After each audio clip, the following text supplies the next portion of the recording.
Nagsagawa ng cloud seeding operation ng Department of Agriculture, katuwang ang Pag-asa at Department of National Defense, Philippine Air Force sa Cagayan Valley Region. Ang cloud seeding ay ang paglalagay ng asin sa ulap na inaasang magdudulot ng pag-ulan. Layon po nitong mabilis na maibsan ang kakulangan ng tubig sa rehiyon ngayong may El Nino. Ayon sa Disaster Risk Reduction and Management ng DA, pumalo na sa 357 million pesos ang napinsala sa agrikultura dahil sa El Nino. Apektado rito ang mga palayan, maisan at iba pang taniman ng gulay sa Ilocos Region, Mimaropa, Western Visayas at Zamboanga Peninsula.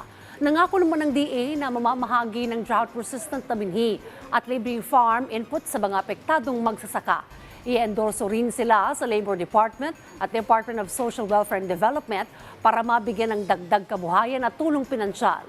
Samantala, patuloy ang pagsasagawa ng alternate wetting and drying method o katamtamang pagpapatubig sa mga sakahan para mabawasan ang konsumo sa tubig.